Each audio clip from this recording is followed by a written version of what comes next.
Bueno, estamos con Luis Castañeda Locio, alcalde de Lima, nos visita el día de hoy. ¿Cómo está, alcalde?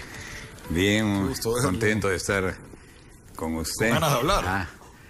Con ganas de estar con usted, de conversar un rato. Creo que es una buena oportunidad, además. Le quería preguntar de arranque. Su tercer periodo está siendo como un poco accidentado. Usted, las encuestas lo sonrieron mucho hasta marzo. Ahí le cayó la quincha cuando se desplomó este puente, el puente de Solidaridad. No le ha ido también en las encuestas. Un poco que se siente en la calle que el tercer periodo de Castañeda no ha estado a la altura de los dos anteriores. Bueno, puede darse miles de interpretaciones al respecto. Creo que no soy yo quien las deba dar, ¿no es cierto? Pero en todo caso hay algo que sí es imputable a mí, yo lo tengo que rescatar, es que soy conocido como el mudo, ¿no es cierto? Pero realmente eso es un calificativo que no importa en tanto en cuanto lo que interesa son las obras. Y entonces de las obras sí es lo que podemos hablar. Hay un momento, por cierto, que es que usted entra recién a los municipios, ¿verdad? Y depende cómo lo encuentre el municipio. En un municipio lo hemos encontrado en una crisis muy grande. Por ejemplo, para esta población de Lima, de 10 millones de habitantes, teníamos un presupuesto de 15 millones y había sido sobredimensionado el ingreso de personal, ¿no es cierto? Entonces, todas esas cosas ha habido que arreglarlas, arreglar las deudas, sí, claro, las deudas con todos los bancos, en fin. Ese es un momento difícil, hay que mejorar la recaudación, por ejemplo, la hemos mejorado tremendamente, en los 3 años hemos batido récord, eso nos hace acreedores a una serie de premios que creo que debemos estar en el orden de los 150 millones o cosas por el estilo que hemos ganado, nada más por premios de gestión exclusivamente, ¿no? Y este año justamente estaba con Danisa Milosevic, que es la presidenta del SAT, y me estaba contando que estos meses también hemos vuelto a batir récords. Eso lo que quiero decir es como una expresión de gestión, ¿no es cierto? Y diciéndole la situación en que se encuentra muy rápidamente, por cierto, para ver cómo tenemos nosotros la posibilidad, 1, de acumular dinero suficiente para hacer las obras, y 2, de ir preparando todos los expedientes para las distintas obras que vamos a hacer. Yo y ahí pueden entrar las obras. Porque ha sido un año accidentado, le quería preguntar por casos específicos, si usted me contesta cada caso, y Ya, después ya empezamos a correcto. hablar otra vez a nivel macro. El primer caso que se viene a la cabeza de todo el mundo fue el puente Solidaridad. ¿Qué pasó? ¿Por qué se cayó, desplomó, no sé qué verbo usar ese puente? Yo sé que una desgracia natural de unas dimensiones inusitadas, pero el puente no vio caerse y no se reconstruye todavía. Sí, son dos preguntas. Aspectos, sí. Dos preguntas, ¿no es cierto? ¿Se ha caído cuánto? ¿170 puentes en el Perú? ¿300? ¿Cuántos son? Sí, pero ese puente... No, nada más para tener una referencia de las características del fenómeno. Por ejemplo, se cayó a la anterior gestión el puente Bella Unión, ¿no es cierto? El puente Bella Unión, y en ese entonces realmente no había mayor movimiento ni de lluvias ni absolutamente nada, y ahí la gente no dijo nada. No lo estoy diciendo como para justificarme, porque no se justifica, pero sino las este puente circunstancias... no estaba bien hecho, que no estaba bien pensado. No, el puente estaba bien hecho, lo que pasa es que entra y se lleva creo que hasta una cancha de fulbito, etcétera. Entonces, fíjese que si nosotros hubiéramos entrado antes... ¿Qué pasó? Que no podíamos entrar porque había cables de alta tensión. Y cuando justo ya lo desconectan ya había pasado este suceso, ¿no es cierto? Entonces, eso es lo que ha ocurrido. Y ahora ya hizo un peritaje la Fiscalía y estamos prontos a ¿Por qué se ha demorado la empezar. reconstrucción? ¿Por qué se ha mejorado? Se ha demorado, perdón. Sí. Primero porque tuvo que hacer todas las gestiones, las investigaciones, indagaciones, etcétera, se hizo. Luego nosotros tenemos que armar todo el expediente, y porque en un primer momento apareció como que lo iban a hacer dentro del programa de reconstrucción. Ministerio de Transporte. Sí, pero ya después volvió a nosotros, ¿no? Entonces es lo que estamos haciendo, consignándolo en el presupuesto nuestro, ¿no? ¿Y va a estar listo antes de que usted se vaya? Yo creo que sí. Yo creo que sí. Puente Bella Unión, ¿por qué tardó tanto en hacerse?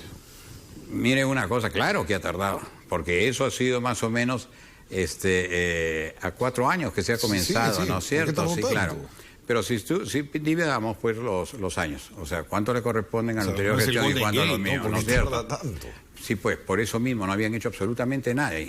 Y ahí nadie dijo nada, no dijo nadie nada cuando se cayeron 2 carriles de un puente vehicular, y que además con el agravante que tenía los fondos para que ese usted lo puente agarró de estaba en cero. plan. Usted lo cogió de cero. De menos cero. Entonces lo que pasa es que ahí tuvimos que hacer todo el expediente, sacar el que habían puesto un provisorio, que se convirtió prácticamente en permanente. O sea, lo tuvieron años, estuvo durante la gestión anterior. Cuando lo hemos agarrado nosotros, bueno, había que desarrollar todo el expediente. Y luego teníamos que recuperar. Porque me mencionó lo mismo Puente de Solidaridad. ¿Tanto tarda hacer un expediente? No. En el Puente de Solidaridad no me refería a los expedientes, sino que se habían tenido que hacer las investigaciones previas, digamos, ¿verdad? Y luego, que estuvo en la Fiscalía, luego pasó, si no me equivoco, pasó a la reconstrucción del ministerio. Y luego está volviendo a nosotros, ¿no? ¿Ya volvió o está volviendo? Ya volvió. Creo que nos faltan 2 o 3 cositas ahí y ya estamos desarrollando todo, ¿no? Otra obra que fue como emblemática y ha tenido muchas críticas ha sido el bypass de 28 de julio.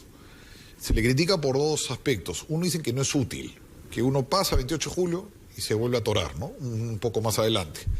Y 2, las grietas, que le han aparecido grietas por doquier. Ya, vamos a ver.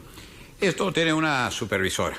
La supervisora es Nippon, me parece, ¿no? Con cargo, pues, a aclararlo. Los japoneses. Y no tiene, sí, me parece que es una internacional. Y no tiene ningún problema. Lo que ha tenido hubo un problema, me parece, ni siquiera de fisuras, sino que hubo un problema con unos desagües rotos, una cosa así por el estilo, ¿no?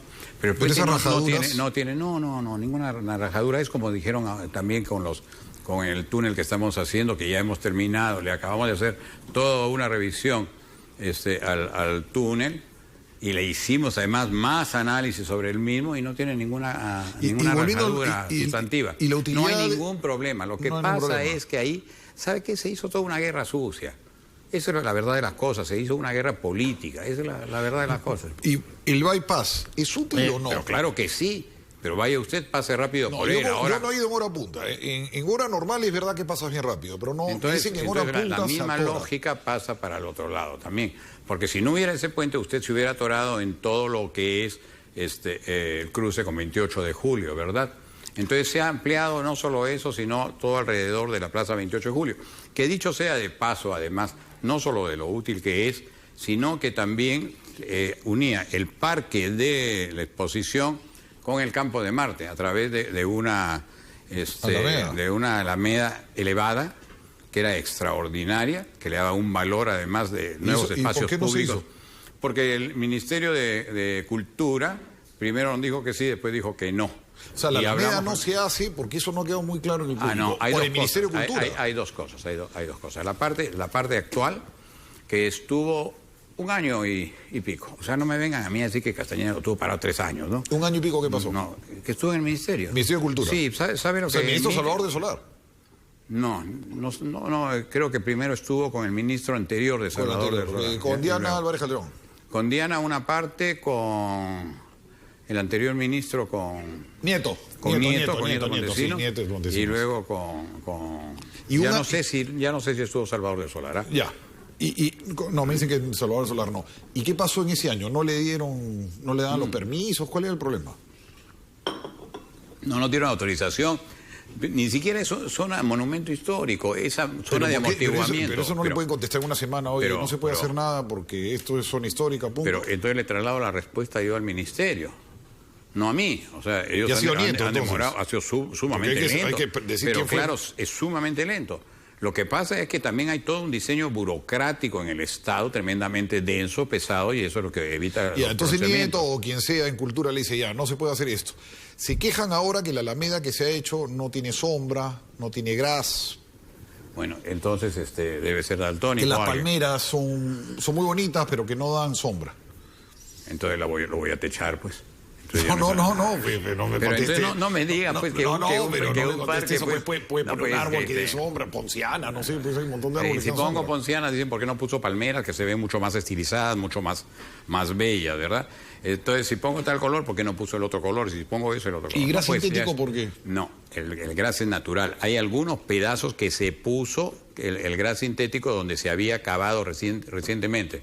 Y entonces se puso ese gras temporalmente. ¿Usted no le dan el permiso para hacer la alameda esa original? Es más, si quiere que vaya alguien y verificamos, pues es lo más sencillo. Lo que pasa es que esa información no estuvo bien. O sea, hay algunos pedazos donde ese momento se había hecho. Yo recién me entero que el Ministerio de Cultura no le había dado permiso, por ejemplo. Sí, pues esas son consecuencias de mi mudez. Pero debería hablar, pues, porque yo no tenía la menor idea. Yo dije, mira, me han vendido Gato por Liebre, porque yo vi la maqueta, esa, la original, que era muy bonita. Era preciosa. Y uno va y bueno, no está mal ahora, pero en las palmeras sí hay unos chorros de agua, unos aspersores, pero uno se esperaba más, ¿no? No, era una cosa preciosa, preciosa. Y creo que le hubiera dado un gran valor. ¿Por qué? Porque tienes acá Campo de Marte, acá tienes el Parque de la Exposición y acá tienes todo el Parque de 28 de Julio. Todo eso se unía, iban a ser mejorados tremendamente, recuperado todo el parque, el Campo de Marte. Además acá teníamos el Parque del Agua. Entonces todas estas cosas los domingos perfectamente se convertían en peatonal, sin perturbar el tráfico vehicular, porque teníamos hasta el diseño de cómo se iba a distribuir el tráfico. Otras obras. Iba a ser además sumamente turístico. Otras obras del Derby. El Derby, muy bien. El Derby ya lo comenzamos, dicho sea de paso, actualmente. Actualmente estamos haciendo toda la parte subterránea, si se quiere, donde hay cables de energía eléctrica, hay agua, hay gas, y hay hasta una acequia. Y ya se comenzó, ha habido pues todos los problemas que son bastante sabidos. Y ya hemos llegado... ¿Ah? Con el jockey. No, con el jockey lo que hemos hecho es aplicar estrictamente la ley. Esas son es predio agrícola. Así es, todavía está como predio rústico. Todos los predios rústicos, al cambiarse a predios urbanos, tienen justamente que hacer el aporte al Estado, porque si no, nunca las ciudades podrían crecer ni hacerse, porque si yo me quedo con mi predio rústico hasta acá y el otro hasta acá, ¿por dónde pasa? ¿Quién pasa? Ellos lo mantenían como predio rústico. Sí, pero es urbano, ¿no? Y eso es lo que nosotros hicimos, aplicar la norma. ¿Y qué pasa? ¿Va a avanzar el Derby? ¿Cuándo acaba? El Derby, de menos de 6 meses más o menos. Estoy tratando de hacerlo lo menos. Hay un problema, ¿no? Hay un problema ahora mismo, ¿no? Entre Odebrecht y otra empresa. Usted lo ha dicho bien, entre ellos, no con nosotros. ¿Pero no va a parar eso la obra? No la va a parar la obra, porque frente a nosotros, digamos, el concesionario de rutas, ¿no? O sea, ellos tienen que cumplir la obligación frente a nosotros. Ese es un lío entre ellos, no con nosotros. ¿La ampliación de Benavides? La ampliación de Benavides ya la estamos entrando, creo que ya se licitó. Vamos desde el óvalo Los Cabitos hasta la Panamericana. Eso le va a dar mayor soltura. Pero no es, por ejemplo, solo esa obra. Ya que tengo esta oportunidad, voy a aprovecharla también para decir, por ejemplo, que hemos recuperado la Javier Prado. La Javier Prado la estamos reasfaltando. Vamos a mejorar todo el tránsito de buses, donde en la avenida Quiñones se desvían, por ejemplo, y pierden como 15, 20 minutos, ¿no? Los pasajeros, todo eso se va a ir mejorando. La estamos ampliando en otras partes. Luego también todo lo que es la avenida Circunvalación la vamos a convertir en 3 carriles, incluso desde el comienzo de Javier Prado prácticamente. Luego también vamos a entrar, si estamos hablando de esa zona, vamos a entrar por la Rosa Toro. La Rosa Toro la vamos a ampliar, luego bajamos por la México, que la amplié en la gestión pasada, la estamos retomando totalmente, y llegamos hasta el Sanjón. En el Sanjón tenemos 4 avenidas que vinculan el Sanjón con la avenida Arenales, las hemos ampliado de 2 a 3 carriles, lo que quiere decir que hemos incorporado 4 carriles más para la circulación. En lo que se refiere a otras obras más, dentro de poco sacamos, por ejemplo, la unión de todo la Costa Verde. La Costa Verde va a estar unida con el Callao. Eso va a ser extraordinario, porque fíjese, si usted trabaja con la Costa Verde, para que vea usted que todo está bien organizado y bien planificado. Entramos por la Costa Verde al Callao, pero por otro lado... Si necesita la pizarra, después me enseña eso. Ya, entonces... Pero tengo algunas preguntas todavía. Ya. La ampliación de la Ramiro Prelé, cuénteme. Eso está pues dentro del todo los problemas. Es una lástima porque que hubiera sucedido todo lo que es ampliamente sabido, porque nosotros teníamos programada terminarla en diciembre. Habíamos hecho cerca de 800 expropiaciones, hay una parte que todavía nos falta, ¿no? Y regularizar muchas cosas, pues, pero todo esto lamentablemente impidió que se terminara. Incluso están ocupadas ahora, ¿no? Por precarios. Mire una cosa, ellos ya están en una posición totalmente ilegal, porque todos fueron sacados dentro del marco de la ley y fueron indemnizados, aunque sé que faltan todavía algunos, ¿no? Porque el presupuesto que se consignó inicialmente era menor. ¿Y cuándo se vuelve a trabajar la Prelé? Ese es uno de los grandes problemas que hay que resolver también, porque hay una serie de legislación al respecto, ¿no? Pero esto está en nuestra mira. Somos finalmente los primeros a empezar a trabajar obras de Odebrecht. Se ha retrocedido, incluso obra ya hecha, ¿no? Pero es que todo ese conflicto está ajeno a nuestras manos, ¿no? Y nosotros ¿Eso que es el ministerio? No es el ministerio, me refiero a todos los sucesos que han ocurrido al respecto, pero ahora mismo porque está todas todo las obras que tiene por el tema del peaje se han paralizado. ¿Cómo? Por el tema del cobro del peaje, es que no avanza el concesionario. ¿Por qué no avanza? No, porque hay una serie de problemas internos, problemas legales y las prohibiciones que existen. Entonces se está negociando con ellos, también es así que ya hemos partido con el Derby, ¿no? Y la idea es partir con todo lo que es el tercer carril de Aramburú. Claro que lo vamos a hacer, ya tenemos la autorización del ministerio. Y eso tiene una lógica que de ahí lo vemos en la pizarra y va a poder usted apreciar que como se viene en 3 carriles, ¿no es cierto?, si llega hasta el cruce con el Paseo de la República y de ahí se adelgaza Aramburú a 2 carriles. Y está en pésimo estado, ahí tengo algunas fotos que usted las puede ver. Porque hay críticos, por ejemplo Adrián Revilla, todos los críticos serios que han estudiado mucho el tema, que dicen que no es necesario un tercer carril, que con semaforización, la vuelta a la izquierda, con una serie de medidas menos costosas, ¿sí? ¿Y por qué eso no es más lo hicieron rápido. Antes? No, él no tiene autoridad ejecutiva. Mire, hay otros técnicos que dicen que esto es lo razonable.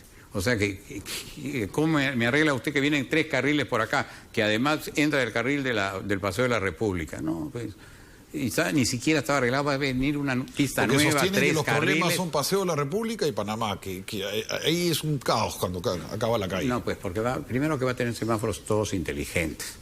Y se está trabajando todo esto muy bien por técnicos de primer nivel realmente, ingenieros expertos en tránsito. Y va a verse la diferencia cuando esté funcionando y no. Es más, en el Sanjón también estamos, por ejemplo, haciendo 2 puentes. El puente Junín y el puente... me está soplando. Leoncio Prado. Que ya comenzaron. Voy a vincular, por ejemplo... Surquillo con Miraflores. Ese por Domingo Orué, ¿no? Sí, esto es que usted pasa, tiene Primavera, ¿no es cierto? Y acá tiene Ricardo Palma. No hay puentes. Ricardo Palma está total y absolutamente congestionado. Y Angamos también. Ahora va a pasar usted con estos puentes. ¿Cuándo inauguramos la línea amarilla? La línea amarilla dentro de un mes. Y le voy a decir por qué. Porque todo el mundo decía, hay rajaduras, hay filtraciones, todo ese tipo de cosas que se dicen. Bueno, pues, le hemos hecho una total verificación con consultores del más alto nivel para ver si había filtraciones. Porque por un lado agarran y dicen, tiene filtraciones, y por otro lado dicen inaugura. O sea, quieren que inaugure con filtraciones. Esa es la lógica, ¿verdad? Pero entre un mes se inaugura. Sí, claro, pero es más, por acá tengo, por ejemplo, y se lo voy a dejar además, el informe. Entonces, el informe llegó el jueves y el viernes que salgo yo para... ¿El peaje va a costar 5 soles ahí? 5 soles 30, vale. 5 soles, ¿no es muy caro?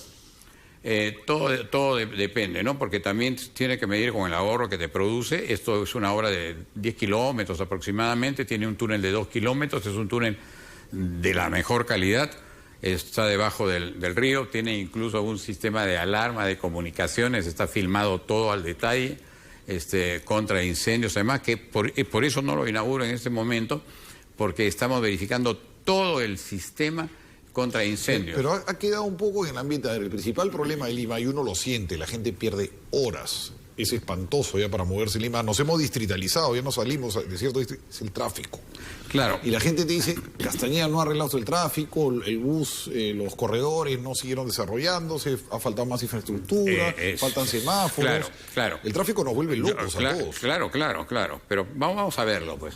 Con un presupuesto que le dejan de 15 millones de soles para una ciudad de 10 millones de habitantes, ¿qué tienen que hacer? ¿15 millones tiene? Sí, eso es lo que dejó pues, la anterior gestión. Desde allí parto.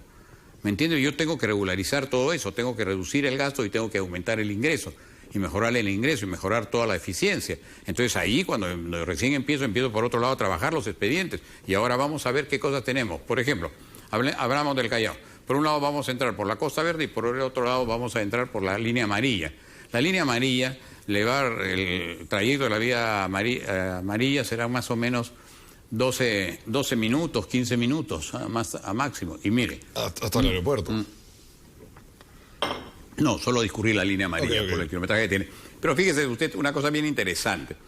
Nosotros, podría decir, oye, está haciendo como siempre se han hecho las obras acá para los autos, ¿no es cierto? No para las personas. Nosotros yo le digo, ¿por qué la hemos hecho para las personas? Porque van a pasar también buses por ahí, pero que no se detienen. Lo cual quiere decir que al ciudadano que va al Callao o al aeropuerto van a ser expresos, van a ser expresos que pasen directo y ya estamos cerrando todo ese paquete.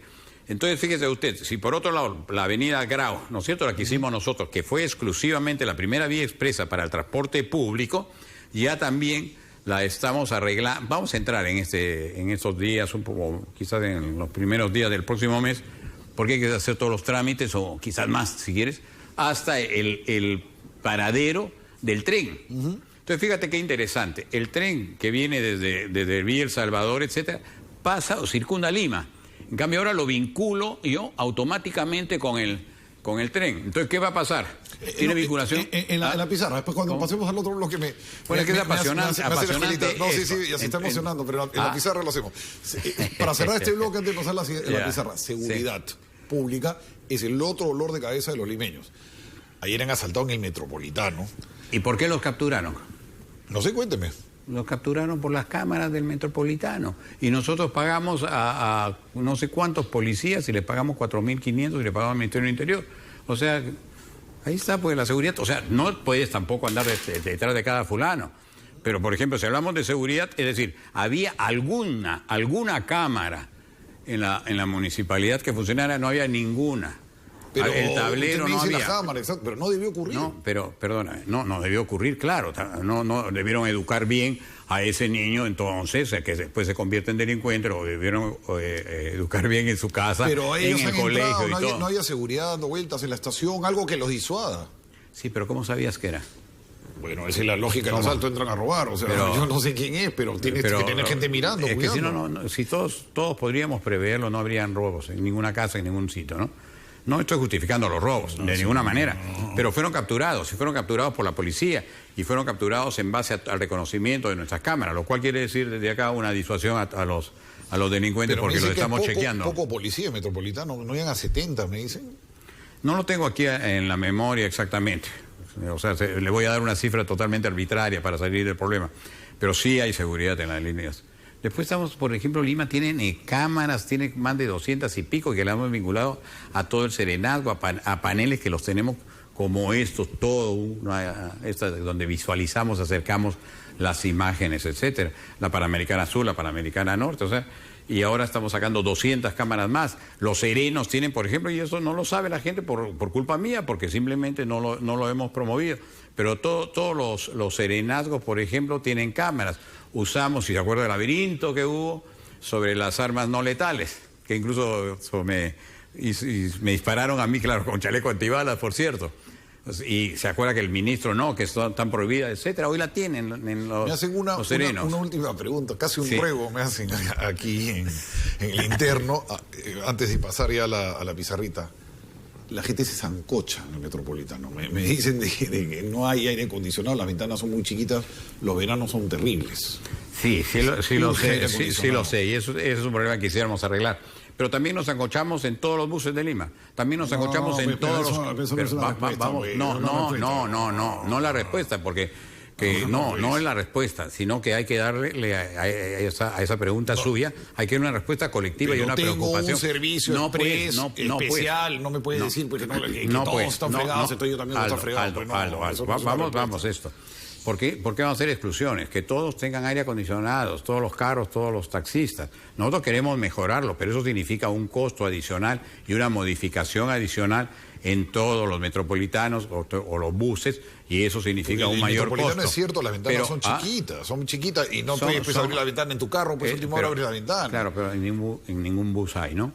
Entonces nosotros obviamente lo que queremos dar es un buen servicio, ¿no es cierto? Y un buen servicio al alcalde de la población. ¿Va a instalar aire acondicionado? No, sería mentirle, pues, porque eso está con los concesionarios, tendríamos que negociarlo, y claro, se puede negociar, se puede poner. Ahora, ¿cuánto la gente está dispuesta a pagar más? ¿Cuánto la gente va a preservarlo también más?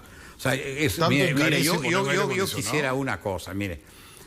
Primero que la temperatura, por más calentamiento de la tierra, no subió muchísimo en Lima, ¿no es cierto? No. ¿Ya? Yo lo voy a meter ahí un día, es una lata, hace mucho calor. Yo lo sé, y yo quisiera... Oiga, ¿cree usted que yo no quisiera hacerlo eso?